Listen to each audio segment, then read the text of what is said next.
Public Lectures. I welcome everybody who is here in person and those who are joining us virtually or will have a chance to listen to this lecture at their own leisure time.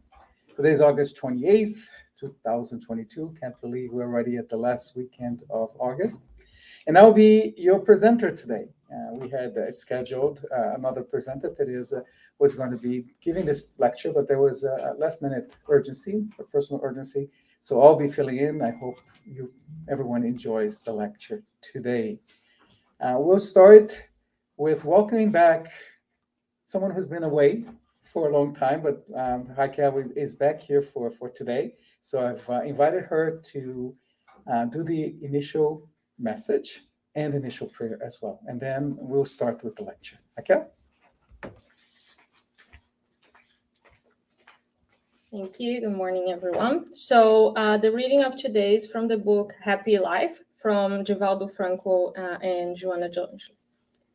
The opportunities for moral improvement that life allows us should be taken advantage of wisely and immediately. The march of time is inevitable, and an occasion neglected is lost forever. Time and wind never come back. Thus, it is a liberating blessing to utilize every opportunity for inner growth. Stay alert in order to take the most advantage of the hours of your earthly existence. So let's now close our eyes, elevate our thoughts to our Master Jesus, and all the beloved friends that are present here today. Let's thank them for the opportunity of being here together one more time to learn from the teachings that Allan Kardec brought to us. Let's ask to open our minds and our hearts for the lecture of today and inspire our friend Joe so he may be able to help us better understand what Jesus brought to us. Thank you. So be it. Joe? Thank you, Raquel. Okay, who are our neighbors? That's an interesting question. I think we all kind of know what this is leading, but I like to start some of my lectures by entering in a time machine. And let's go back 5,000 years when Moses is leading the Jews out of Egypt, trying to find the promised land. And things aren't going well. They're going through hardship, a lot of discomfort, a lot of questioning why we're following this prophet. He's taken too long. It's really creating doubt, loss of faith, and things are getting worse and worse. So as this group of people, this thousands of Jews trying to find a path, they stop close to Mount Sinai. And Moses is praying to God, looking for some direction. And at that point, they hear a noise, they hear a voice, they hear a calling. And Moses goes up to the Mount Sinai, and in 40 days, 40 nights, we know the story, he comes down with the 10 commandments. So the first 3 or 4 commandments are very clear. It's the reassurance of the existence of one God and our purpose in having just one God, not having false images, reserving a day to pray, to think of God, to think of why we're here. So that's all good and expected. Talks about us respecting mother and father, which is also very important for the continuity of the generations. And then he goes through some more specific things, thou shalt not kill. And then there's the first reference to neighbors, right? You shall not bear false witness to a neighbor. You shall not covet your neighbor's belongings. You shall not covet your neighbor's wife. I guess you shall not covet your neighbor's husband as well. So here's an interesting thing. We're all in that group of Jews now, listening to Moses. And when he says that, who do we think of? Who are the neighbors that God is talking about? Well, at that point, our world, everything to us, is that convoy. That's what we live day to day. That's what we've been going, and we're still going to be going for many, many more days, if not months. So he's talking about us. The neighbors is everybody who's on that same journey with me, right? So obviously, if everybody's going slowly and walking and trying to find the land of milk and honey, these are the neighbors that I'm talking. So it makes sense to me that I'm not going to kill somebody in this group. I'm not going to take away the scarce belonging. Remember, these are like refugees, literally refugees. So they have very little, but what they have is all they have. So I'm not going to steal from them. I'm not going to steal their food. Right? I'm not going to steal if they have a horse or some other animal that they brought with them. Obviously, I'm not going to covet all the few things, right? Because when you have nothing, it's very easy to covet very little. So to them, it made sense that the neighbors is contextualized within the group that is alone in the desert moving together. They are in the same journey together. Keep this in mind, because I'll come back to that same concept later on. So this is the Mosaic foundation, Mosaic law foundation, that led and guided the Jewish faith for thousands of years. Until we have Jesus, the next prophet, coming to this earth. And he brings new clarity to this, because obviously that same context of the Exodus is no longer valid. Now we're back into the land of Israel. We've been there for thousands of years. The Romans have come in. They have taken charge, but they still leave a lot of autonomy for the Jewish government, the Jewish faith to continue. That was kind of the motto of the Romans. They were really interested in conquering the empire and getting the money, right? The taxes, and make sure that nobody was going to revolt or attack them. So that's how they were growing. Because remember, the Roman Empire only had so many soldiers and things to do it. So they would put in place leaders, chiefs, to run the local societies. So the Jewish tribes, the 12 tribes, have been running the land of Israel for a long time. So at that point, anyone that was continued to study the Tablet or the Bible that was to be written, so the basis of the Old Testament, would now understand who are my neighbors. Well, obviously, I have the neighbors of my tribe, but I don't consider them neighbors anymore. My neighbors now are the 11 other tribes of Israel. Right? So what they're saying, so I'm reading into this is, of course, I love my family, I love my tribe, I love my relatives. But now God is telling us that we have to respect this other tribes, that there were always conflicts because they have different divergent interpretations of the laws, right? So in that sense, again, contextualized, it made sense to them. These are my neighbors, and God is telling me to be good to my neighbors. So let's not fight among ourselves, because these are all Jewish people. So you see that over time, this definition of neighbor starts to grow, right? And grows within the context of the Jewish identity.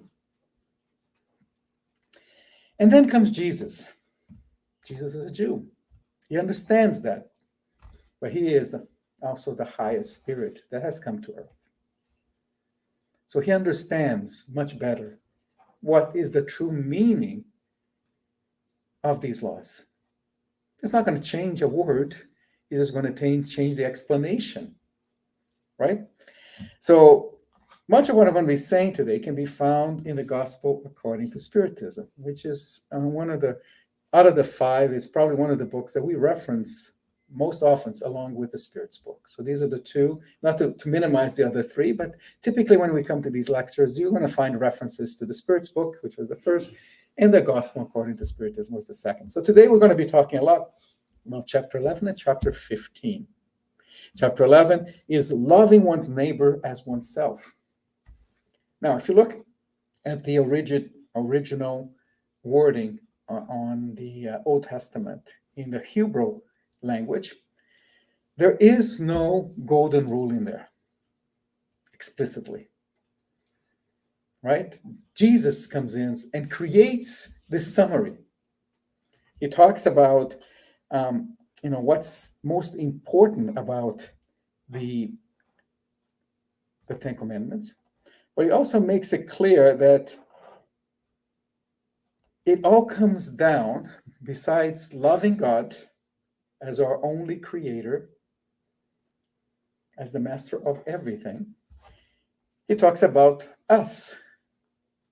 And now, in Jesus, this is not just the tribes, the Jewish tribes. It's not just your physical neighbor, but it is everyone else.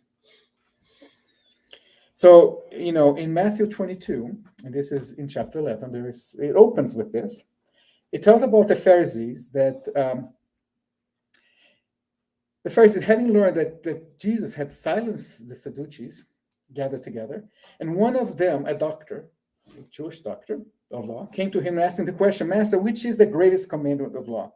And we often see in the Bible, the New Testament, that a lot of these scholars, these what they call doctors of law, they were afraid of Jesus' messages because it felt like he was challenging the old laws, even though he was not. So they would look for gotchas, things that would kind of put him in a delicate position. So they ask him, what is the greatest commandment? Because whatever one he chooses, they're going to have arguments, why not the other ones? Right? So Jesus then starts with the easy one, right? Nobody can contest, right? You shall love the Lord your God with all your heart, with all your soul, and with all your mind. This is the greatest and first commandment. He couldn't go wrong with that. The next one is the tricky one. What was he going to say? What's the next one? Is it, respect and love your parents, your father and mother? Is it thou shalt not kill? Right? And remember that when Moses comes down from Mount Sinai and he sees all of the mess, all of the chaos that was happening down there among the people in the Exodus, that they had disrespected all of the covenant that they have agreed to by joining this, there is a big killing that takes place. So here he's coming down with thou shalt not kill, and the first act is, okay, let's kill those who don't accept these rules, right? And then he talks about the second commandment, which is none of them explicitly, but will bring them all together.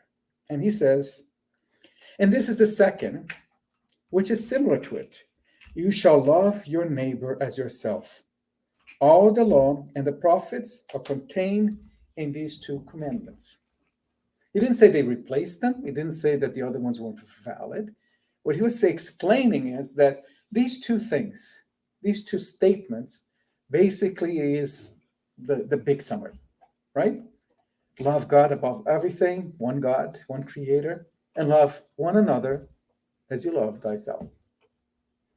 Now, when they say this, they are not assuming that you hate yourself. It's assuming that you love yourself, that obviously is not someone who is going through some crisis, but we start by loving ourselves. We are often, according to the law of preservations, we're afraid of getting hurt. We're afraid of being killed. We're afraid of dying. We want to be happy. We want to have things, physical things. So we have this level of selfishness, of wanting stuff, wanting to protect our loved ones. So we grow up with a series of checklists of things that we want to be as humans, being present. And some people will want more, some people will want less, but everybody wants something. And these somethings begin with you, begin with your loved ones. And then Jesus says that, this has to be done, not just for yourself, but all your neighbors. But he doesn't define neighbors. Interesting that if we look at how in Portuguese this is translated, the word neighbor is not the one that you typically translate to the person who lives next door. It is translated as próximo, which means someone who is close to you, right? So it's not necessarily someone with the same religion. It's not someone who is necessarily living next to you, but it's the other persons, right? When we say a próximo, we kind of reflect that love the others as you love yourself. So now in that context, we already see this separation, or not separation, but kind of expansion that is no longer just those of the same religion, the tribes next to you, or anybody else. It's everyone. And that is possibly the greatest profound change or explanation that Jesus brings to the Jewish people. Because remember, at that point, they were kind of under the control of the Romans, right? They were still kind of, like I said, a bit independent, but effectively they were paying taxes to the Romans, right? And he's saying here is that you need to treat all men as you want them to treat you. And we translate these days as the golden rules, right? And this is found in Luke chapter 6, 31, verse 31. And it says, not only treat men, but do unto men everything you want them to do unto you, for such is the law of the prophets. Matthew chapter 7, verse 12. So in Matthew, he is putting this principle as really the core message of love that Jesus brings. Something that Moses could not do thousands of years before. The people there weren't ready to forgive necessarily the Egyptians who held them as slaves for centuries. They can't understand that they will meet other people, such as the Romans, in the future. To them, their world, their journey, was just the people, the few thousand people that were there together in the desert. And we'll go to two parables that explains a little bit more what this means in practice. So apologies for reading, but I think it's best to take the words as they come. So what we're going to see now is the parable that's described in Matthew chapter 18, which is the parable of a king who wanted to settle accounts. There was one of his servants who owed him 10,000 talents, and he wasn't paying, right? So here's the king. He has the power. You owe me money to the crown. You have to pay me back. Do it, right?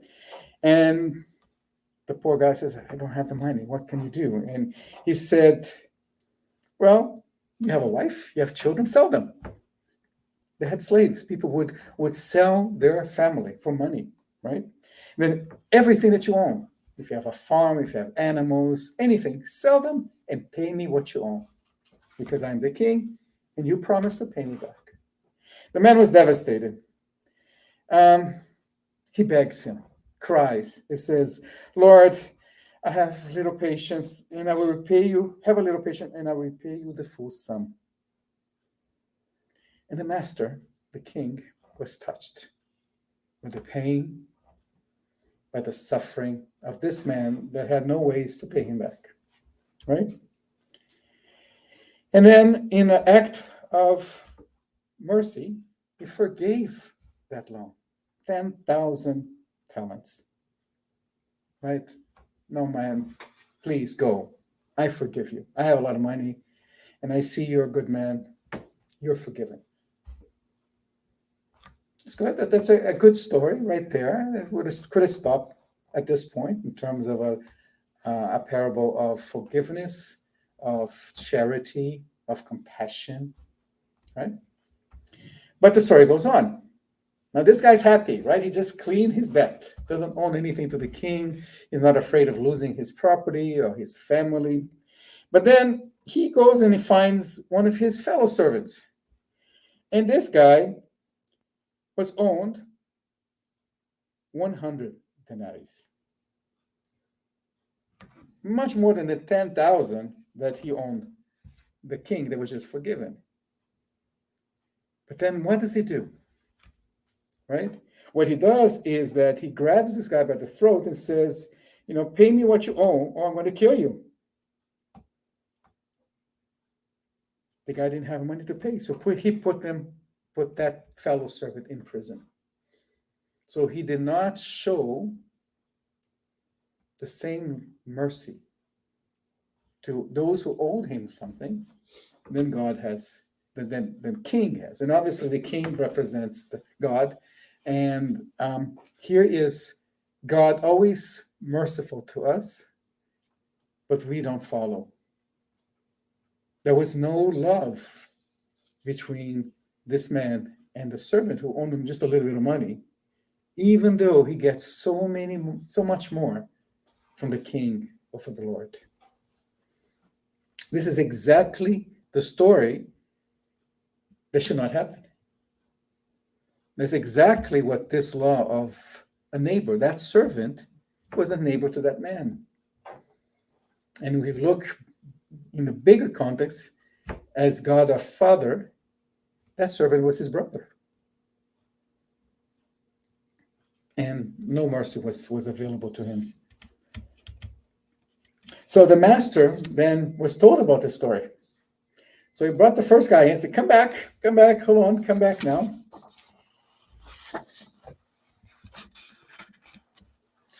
So what he did is, listen, I gave you mercy. I forgave you. I was kind to you. Much more than you were asked to be kind. And you failed. So he had that guy arrested as well. So he lost the chance of being a good neighbor and lost the mercy that he had received from the Lord. Then the Matthew ends with, it is thus that my Father who is in heaven will treat you, if from the bottom of your heart you do not forgive your brother for the wrongs he has committed against you. So the debt here that he's talking in terms of God and ourselves and our debts to each other are not just money or the moral debts or the lack of kindness, lack of charity. That's the real debts that we accumulate. The financial debts, if we die, those are gone. But these debts, the moral ones, the things that we have wronged each other and not forgiven or not being able to be forgiven for it, these will carry from one life to another. In some religions, they call that karma.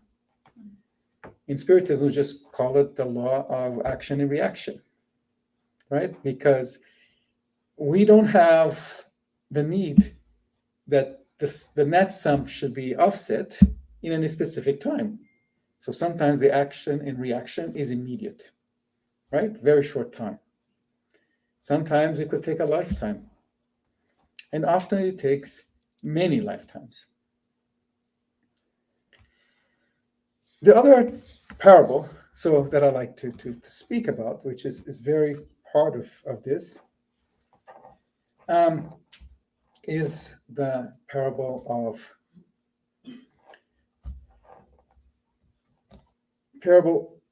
of the kindness of the Good Samaritan. I've given lectures, and I think we have it someplace in our library, the lecture of the Good Samaritan. And this is a story that we all have heard, we have learned if we've been to any Bible study or any church. It's often told because it's so important. It's centered again to the same principles that we're talking about loving your neighbor. I'll be very quick. So we know the story. There was this man going down by himself. He was coming from Jerusalem to Jericho. And along the way, in one of those paths that go between little mountains or hills, he was attacked by robbers who not only took his animal, his possession, but just because of the meanness, they beat him up, left him for dead on the road, took everything he had in terms of physical things, but also wanted to take his life.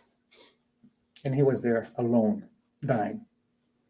And a couple of people come by, and we won't go to the whole story, but there was a priest and there was another man. They come in, look at that poor soul. They're really, really hurt, bleeding. And they look at it.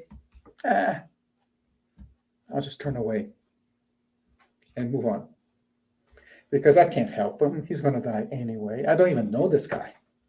Maybe he's a robber. I don't know. So they find excuses in their head not to help the poor guy, and he's still there dying. And finally, along the way, a Samaritan comes in. And it's important that it's a Samaritan, because the Samaritans comes from one of those Jewish tribes, but they were like, the description we find in some of the books is, they were like the Protestants to the Catholics today. They all kind of believe in the same things, but believe them in different ways, have different ways of practicing those beliefs. And the Samaritans tend to be a lot more kind of conservative in their interpretation. So they were always at odds with the rest of the Jewish community at the time. So they were not seen as someone friendly. Remember what we said about the neighbors or the tribe and how they had to be nice? This was a case that even back then, this man would have been seen as the last person to help another Jew that was sitting on the road that he did not know. But as the story goes, and he became so important that this man created this blessing term for his whole community, for all of his tribe. The Samaritans are remembered now as the Good Samaritans. Because if it wasn't for this, we would never know about Samaritans, really, except some historians, people who like to go through old texts. But we all know the story of Samaritans, and we know that the Samaritan, at least this one, was good. And this Samaritan, not knowing who the person was, takes him on, puts him on his animal, takes him to a place where he can rest and recoup. He pays for all of the costs for the food. He gave the owner there money he had, says, take care of this man, and if you spend more money, if you need more money, if he stays longer, and if I need to spend more money, you know me, I come here all the time. I'll come back the next time I'm here. I'll pay you whatever extra you spent. So here was a soul that was effectively understanding and practicing the golden rule. Because, think about it. If you were the person there dying, what would you want somebody to do for you? Would you want them to just walk by and wave and say, have a good death? I don't think so, right? You want somebody to help you. At least do whatever was possible. Maybe not give so much money, but at least give them water. Call somebody to come help with something is the minimum you would expect. The Good Samaritan goes over and beyond what was the minimum expected. And he did what a good Christian would do if he understands the words of Jesus. And of course, he wasn't a Christian. It doesn't matter. It wasn't a Christian act, because it was something that was really what Jesus was preaching us. At that moment, that man dying on the road is a neighbor. We're neighbors. We're the próximos, the ones close by. He was really close by. It was only the two of them there. He could have walked by like the other two. Who would know? Well, he would know. His spirit would know. The first two carried that debt into their next lives for being, let's say, uncharitable, for not being loving to everyone. So these two parables tell the stories of a man that followed the golden rule and another who didn't follow the golden rule, right? And the consequences that they tell in the parable, very simple, it is a jail. But spiritually, if we're the man in the first parable who doesn't work through the golden rule, who avoids it, ignores it, transgress against it, we'll be in a jail in some type. The jail of our accumulated debts that follow us throughout our lives. It is a stain that is imprinted in our perispirit, so it's not forgotten. It can be redeemed, and it should be redeemed, it will be redeemed. But how long it will take and what suffering it will take for us to redeem that is a consequence of how often we do this. How often are we so selfish?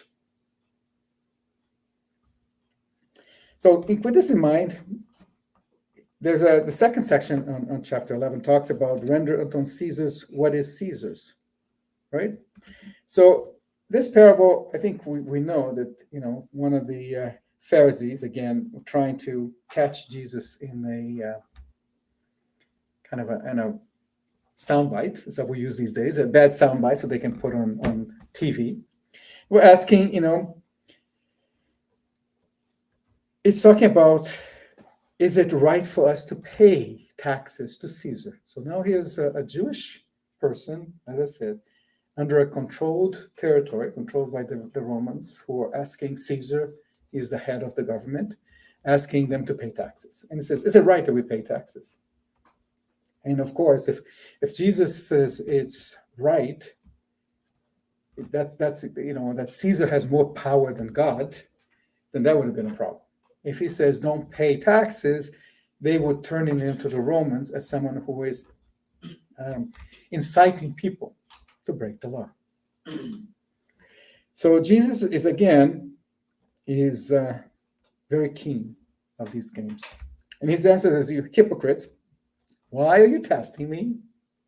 Show me the coin you used for the tax. And then they showed the coin, and it was a denarius, and had, whose image and inscription is this? This is Caesar, of course. It was always, the current Caesar would have his image in every one of the coins.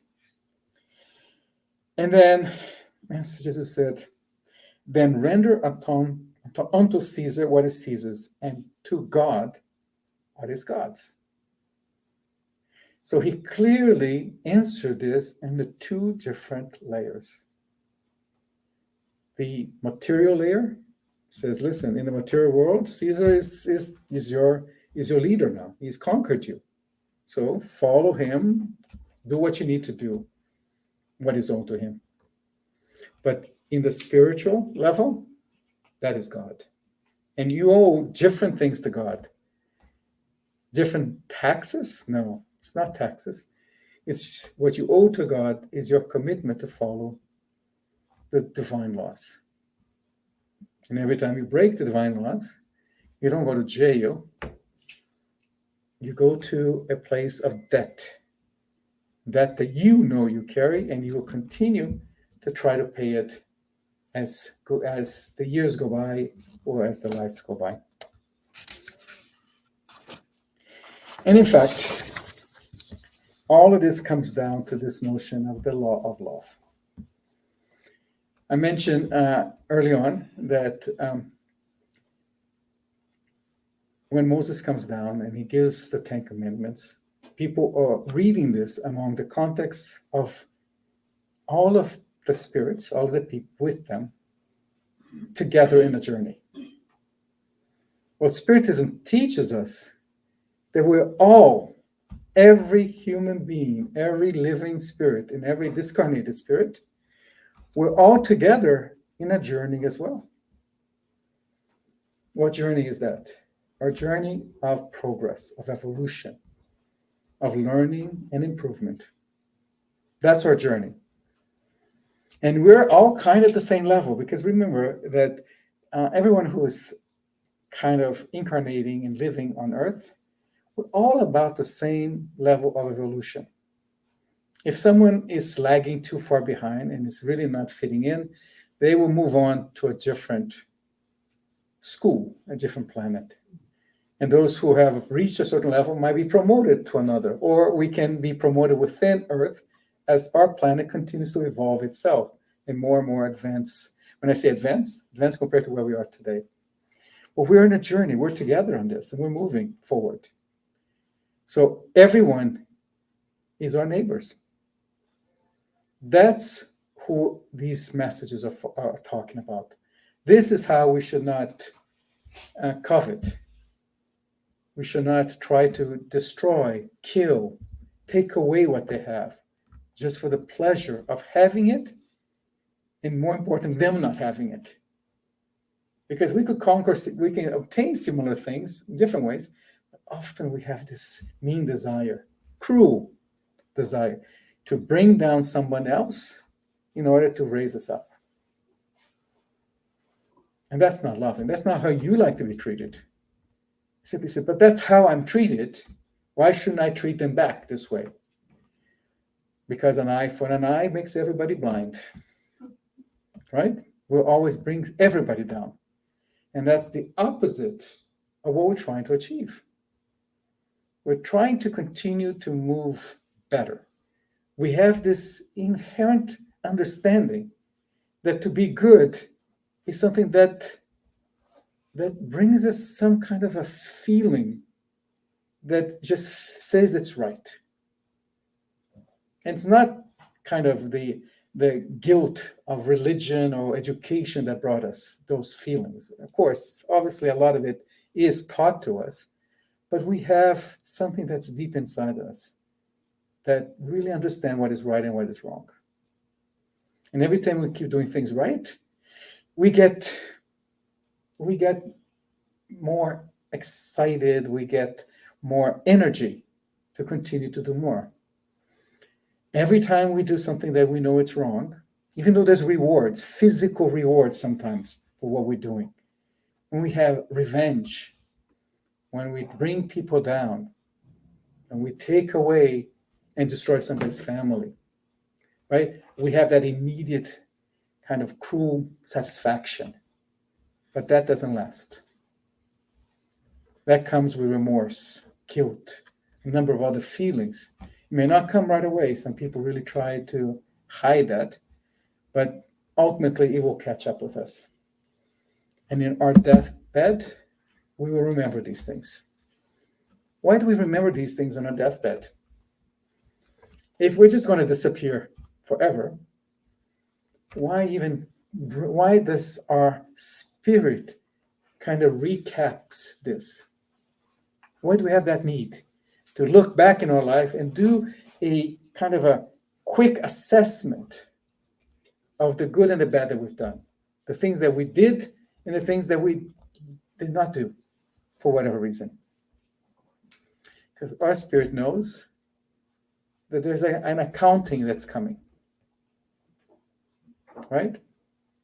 Our spirit knows that it has reincarnated. Our spirit knows that we reincarnated for a reason, with a purpose, with a certain mission, and individual goals that we want to achieve.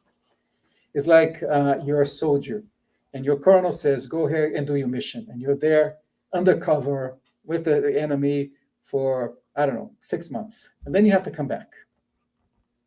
And you know that your superior is waiting for you to give an account of how did your mission go.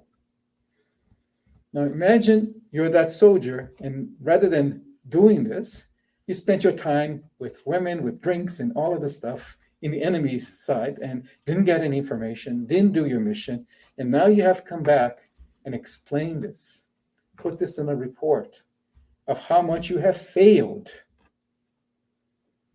You would be kind of really, really assessing all of this, and you would be afraid. People have great debts, moral debts, are more afraid to die than those who feel that they have achieved a meaningful life. Why? Because they can go to the next level with the certainty that I wasn't perfect. No, nobody's perfect. We're so far away from being perfect. But within my possibilities, within what I was able to do, I was a good person. Right? And you know that then you can continue to move up. If you have failed, you know you have to come back. You have to come back for the same things, for the same errors, for the same mitigation, redemption, and you will suffer because the earth, incarnated state, is mostly a state at this point of us suffering to redeem our past errors. So understand that these errors can happen with any neighbor. It's not the person across the street. It's not the kids who party all night on Friday. Right? It's not the nasty dog that keeps barking and doesn't allow you to have a bit of quiet. Neighbors is everyone. And it used to be easy to identify everyone because it was really physical, that kind of immediate. I could not, unless you're a person of great power, like a president, a king, whatever, where your directions impact people you have never met. Most of us, our decisions, our actions are impacting people we actually interact with physically. Is it someone in the street, someone at work, somebody at church, somebody at your community center, right? Someone that you somehow interact over time, and sometimes it goes wrong, right? That's how it used to be. But now we've virtualized this notion of closeness. Because as we put ourselves in the social media, in a virtual space, and we're interacting with other people, now our reach is global. We can actually be offending somebody, hurting them, or somehow creating conditions for violence to be committed against that person who you have never met, will never meet, and who lives all the way around the world. So now this whole notion of us as spirits in the same journey, in the same spaceship, if you may, called Earth, comes full term. We are now connected, and our virtual neighborhood is everyone right now that has access to the virtual social media, internet, and so forth. There's still some people that we don't interact with, but that's become fewer and fewer, right? So how we behave, how we transmit our emotions or feelings towards these people are part of our relationship. It's part of the golden rule. We should treat them as we want them to treat us. But unfortunately, we're becoming more and more polarized. Right? And this is the moment that we have to come back to Jesus' word and understand that I can disagree with somebody. I can disagree. If I'm left, I can disagree with the people on the right. If I'm on the right, I can disagree with the people on the left. If I am an European, I can disagree with a North American. And we are all allowed to have a decent discourse of disagreement.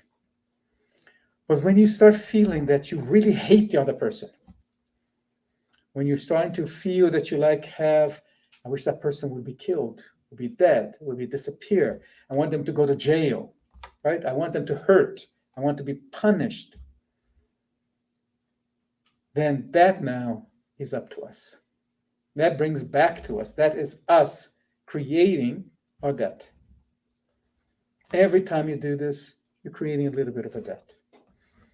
Every time that you facilitate a more open dialogue, where you try to understand the person who you disagree with, that you do not bring your feelings of anger, disgust, desire for destruction of the other person, that's the right way. So just a note to ourselves, right? the end of the day, think about what you could have done differently during that day, especially if you were online, especially if you're talking to a relative, to a parent, to a child, to anyone. Could it have been more charitable? Could have been more understanding? We're not asking you to change your opinion, to change your thoughts. If you really believe them, they're your thoughts, they're part of you. But why did you have to hurt somebody else? Why did you have to hurt and offend and wish bad things for your neighbor? Think about that. And think about as we go and walk along the street, and you're walking today is a beautiful day. We have final weeks of summer coming up, and there's a lot of people on the streets. And in Toronto is a fascinating city because it's so multicultural, right? You see people from different cultures, different skin color, different ways of dressing, right? Physical appearance, right? We have people who are tall, skinny, stronger. Think about, just think about all of these people that you don't know, but you're there physically, you're proximo, you're close by. These are the children of God. We're all children of God. And there's no reason for you to wish nothing more than good things for them. So another good exercise that we do, that I encourage everyone to do, is obviously to pray. And if you have a strong political opposition or any other kind of conflict, pray for good things to happen to the persons you don't like, your enemies. Right? I don't like using the word enemies because it's often not even that we don't even know each other. How can we be enemies? But it's the people who you're concerned about, you're afraid, you're trying to stop, right? Whatever the discourse, whatever the reason, pray for them. Pray for their well-being, pray for their happiness, and you can still pray for them to open up their mind so maybe they can understand what you're feeling, but mostly pray for them to have good things. If you believe in something, then that's a good thing, right? If I believe a political or some kind of a position, and let's say I'm very pro ecology, right? I want to have, I'm a vegetarian. I want to save the planet. All good. So pray for them that they can see that and eventually become that. Or if you have another position, pray for them to open their heart, and pray for yourself as well, so you may understand them. Because no matter how strong our opinion is, we can never be sure that we're right. What if we're wrong? And we're spewing all this hate to others, when in fact, we're the ones who are pushing people apart rather than bringing them closer together. Our neighbors. You are my neighbors. We are neighbors. Toronto, that's our neighborhood. Canada, the whole of the world, that's our neighborhood.